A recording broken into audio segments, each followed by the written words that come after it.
বলছি দেখ তো টেস্টটা চেনা চেনা লাগছে কিনা। চেনা চেনা লাগছে টেস্টটা? হ্যাঁ,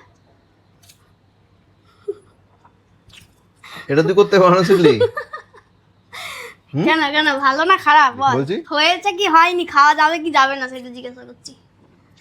হ্যাঁ ঘটির হাতে কচুর ফুল কেমন কেমন লাগে? মানে করেছিস ভালোই, হ্যাঁ ভালো লাগছে। হ্যাঁ, পুরো আমার ঘটি মায়ের বাঙাল বলবি না, ঠিক আছে? ঘটি বাঙাল বলবি না। তাহলে? দেয়ার is no Ghoti Bangal, this is only tested কামাল, ঠিক আছে? রান্নাটা একটা আর্ট, ঠিক আছে? অবশ্যই অবশ্যই। হ্যাঁ, তাই জন্য ঘটি বাঙাল বলে কিছু নেই, রান্না ভালো করতে লাগছে। পারাটা বড় কথা। শিখে নিয়েছি তো, এটা তোর কে মা ফেভারিট? শিখে দিয়েছে? হ্যাঁ হুম, হ্যাঁ, এটা প্রচুর উপকার, আমি দেখে নিয়েছি, গুগলেও দেখেছি, কচুর ফুল প্রচুর উপকার। Thank you thank you thank you. দেখ, এটা আমার ফেভারিট। হ্যাঁ, জানি তো তোর ফেভারিট। মা তুলে রেখেছিল দিন আগে, দিয়ে আমি করব করব করে করার সময়ও পাচ্ছি না, তারপরে ফ্রিজে রেখে দিয়েছিল। আজকে বললাম ঠিক আছে করি, এই প্রথমবার খেয়ে দেখ। করলাম। কেমন? আচ্ছা, মানে আমরা ঘটিরা, মানে এদেশীয়রা, এই কচু ফুলটা না যে খাওয়া যায় সেটা কিন্তু আমরা জানতাম না, ঠিক আছে? যবে থেকে খেয়েছি, টেস্ট আমার খুব ভালো লেগেছে, আর তার থেকেও বড় কথা এর যে উপকারিতা সেটা জানার পর আমার খাওয়ার ইচ্ছাটা আরও বেড়ে গেছে। মানে এই ফুলটাতে রোগ প্রতিরোধ ক্ষমতা বাড়ায়, হজম শক্তি বাড়ায়, আর হৃদরোগের আর কি প্রবণতা কমায়, আরও অনেক উপকারিতা রয়েছে, যেটা তোমরা গুগল করে দেখে নিও। তো এবার বললি যে কিভাবে বানিয়েছি। ভিডিও বানাবো এরকম প্ল্যান ছিল না, তাই কাটাটা দেখাইনি। এই যে ভিতরে শীষটা দেখতে পাচ্ছ, এই শীষটা কোনোভাবেই কিন্তু খাওয়া যাবে না, এটাতেই কিন্তু গলা চুলকায়।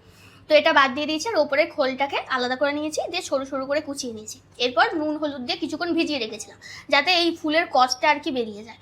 তো কিছুক্ষণ ভিজিয়ে রাখার পরে ওটা জল থেকে তুলে নিয়েছিলাম, দেখবে জলটা একটু লালানি মতন এসেছে, ওই জলটা ফেলে দেবে, ওই জলটা ইউজ করবে না। এরপর এই ফুলগুলোকে আমি সেদ্ধ করে নিয়েছিলাম, কিন্তু জলটা ফেলিনি, অল্প জল দিয়ে সেদ্ধ করে নিয়েছিলাম। তারপর একটু সর্ষের তেল দিয়ে তাতে একটুখানি কালো সর্ষে ফোড়ন দিয়েছি, আর কাঁচা লঙ্কা ফোড়ন দিয়েছি, দিয়ে ওই ফুলটাকে দিয়ে দিয়েছি, দিয়ে ভালো করে নেড়ে লাস্টে ভাবলাম কি যে একটু কম হয়েছে ফুলটা, তো তাই জন্য একটুখানি সিদ্ধ আলু ছিল সেটা আমি দিয়েছি। মা কিন্তু সিদ্ধ আলু এরকম দেয় না, মা কিন্তু আগেই আলুগুলো কুচিয়ে ভেজে নেয়, ভেজে নিয়ে তারপর ফুলটা দিয়ে বানায়।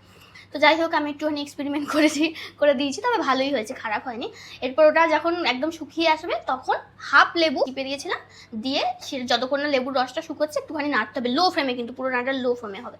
তো সেরকমভাবে করেছি, হেভি খেতে লেগেছে, কিন্তু মায়ের মতন হয়নি, মায়েরটা আর একটু ভালো হয়, সেটা হয়তো এক্সপিরিয়েন্সের জন্য আমারও হয়তো হয়ে যাবে, কিন্তু ভালোই হয়েছে, খারাপ হয়নি। তোমরা একদিন ট্রাই করো, অবশ্যই ট্রাই করো। তবে হ্যাঁ, এটা একটু বুঝে যেরকম বললাম সেরকমভাবে। এই ফুলটায় কিন্তু প্রচুর উপকার আছে, তোমরা গুগল করে দেখে নিতে পারো। আর সব থেকে ভালো জিনিস যেটা লাগলো যে ও ভালোবাসে খেতে, আমি রান্নাটা শিখে নিয়েছি। কী রে, কাজ করেই যাচ্ছে। হ্যাঁ, তবে আর একটা জিনিস, আমি ফুলটা রান্না করার আগে কিন্তু এই ফুলটা আরও কত রকমভাবে রান্না করা যায় আমি অনেক দেখেছি। এই ফুলটাকে অনেক রকমভাবে রান্না করা যায়, এই ফুলের বড়া করে, এই ফুল ভাজা করে খায়, তারপরে অনেক রকমভাবে রান্না করে, ঠিক আছে? কিন্তু সত্যি কথা বলতে কি, টু বি অনেস্ট, এই যে রান্নাটা, এই যে রেসিপিটা, এইটা আমার সব থেকে ফেভারিট। মানে আমার শাশুড়ি মা এইভাবেই রান্না করে, আর এইটাই আমার সব থেকে বেশি ভালো লেগেছে। কেউ যদি মানে ট্রাই করে থাকো জানি অবশ্যই কমেন্ট বক্সে।